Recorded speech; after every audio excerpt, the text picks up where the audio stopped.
नमस्कार, मैं अंजना और आप देख रहे हैं एन न्यूज लाइव। आइए एक नजर डालते हैं आज की बड़ी खबर पर। आज एक दिवसीय दौरे पर बिहार सरकार की माननीय खेल मंत्री श्रेयसी सिंह बांका जिले के प्रसिद्ध पर्यटन स्थल ओढ़नी डैम पहुंची। पहाड़ों और घने जंगलों के बीच बसा ओढ़नी डैम अब सिर्फ पिकनिक स्पॉट नहीं बल्कि पर्यटन और खेल गतिविधियों का उभरता हुआ केंद्र बनता जा रहा है। खेल मंत्री ने डैम परिसर का गहन निरीक्षण करते हुए यह साफ संकेत दिया कि अब बांका जैसे जिलों को भी खेल और पर्यटन के नक्शे पर नई पहचान मिलने वाली है। ओढ़नी डैम की खास बातें: वाटर स्पोर्ट्स का रोमांच, jet ski, speed boat, motor boat और पैडल बोट जैसी सुविधाएं पर्यटकों को नया अनुभव दे रही हैं।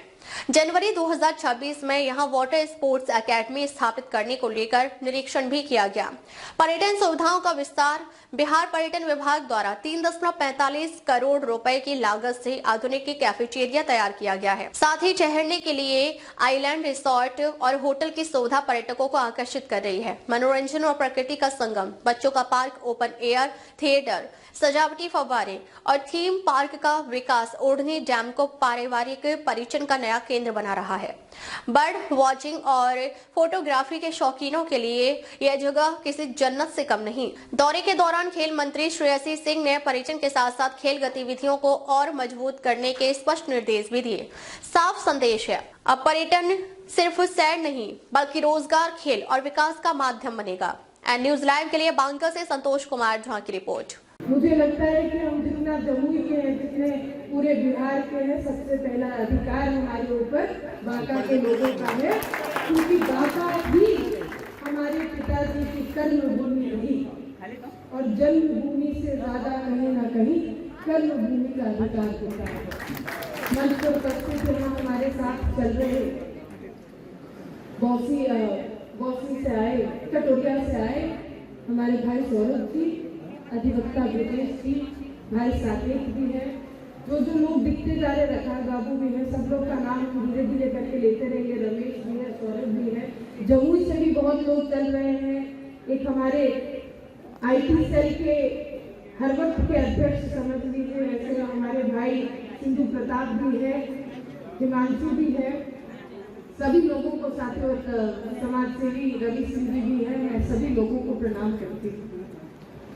अयं निजं परो वेति गणनाय लघु चेतसं उद्धार चरिता नाम तु वसुदेव कुटुंबकम्।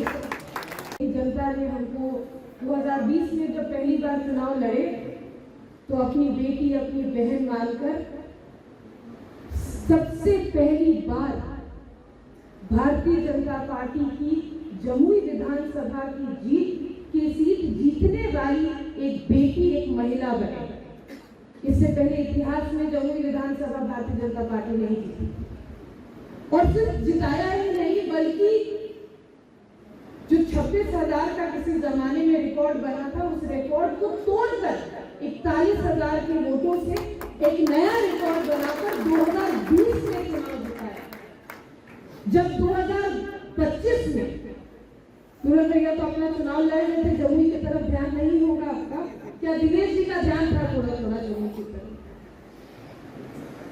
2025 में जब दोबारा चुनाव लड़े, पार्टी भी वही थी, बेटी भी वही थी, लेकिन विकास की कार्य और एनडीए की योजनाओं की वजह से जो 41,000 का रिकॉर्ड था, उस रिकॉर्ड को पुनः तोड़ते हुए 54,000 का नया रिकॉर्ड बनाने का काम जमुई की जनता ने किया।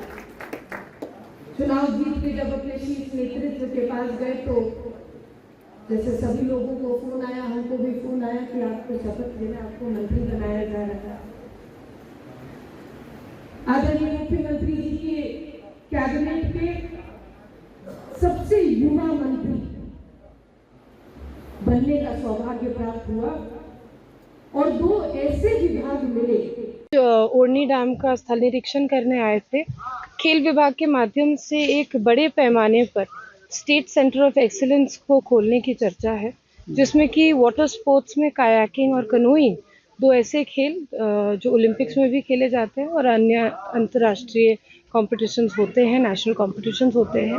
बिहार के एथलीट्स को एक अच्छी व्यवस्था मिल सके और भारत के खिलाड़ी को भी खेलने का, प्रशिक्षण करने का एक और इंफ्रास्ट्रक्चर मिल सके, इस सोच पर हम लोग यहाँ पर कायाकिंग और कनोइंग का एकेडमी डेवलप करेंगे और निश्चित रूप से आने वाले समय में बिहार के जो खिलाड़ी हैं उनको एक बेहतरीन प्रशिक्षण केंद्र मिलेगा, बेहतरीन तैयारी करने का मौका मिलेगा और जो प्रतिभाशाली खिलाड़ी हैं वो सिर्फ बिहार ही नहीं बल्कि भारत के लिए पदक जीतेंगे, ये हमारी सोच है। पर्यटकीय सुविधा का बहुत बड़ा बेहतर केंद्र बन सकता है ये। निश्चित रूप से मुझे लगता है कि पर्यटन विभाग द्वारा सभी सफल प्रयास किए जा रहे हैं कि इसको किस तरह से डेवलप किया जाए, चाहे वो रिजॉर्ट के माध्यम से हो या वाटर स्पोर्ट्स के जो एडवेंचर एक्टिविटीज़ होती है उसके माध्यम से हो। वाटर स्पोर्ट्स एकेडमी के लिए मैंने जगह चिन्हित करना था, उसके लिए कुछ कम होना चाहिए। वही हम आपको बताएं कि हम लोग स्थल निरीक्षण करने आए थे, वाटर स्पोर्ट्स एकेडमी के लिए ही स्थल निरीक्षण करने आए थे कि कहाँ पर एकेडमी खोलने से सबसे ज़्यादा सुविधाएं मिलेगी। जब पॉलिसी बन जाएगी, फाइनलाइज हो जाएगा, आप लोगों को जानकारी मिल जाएगी।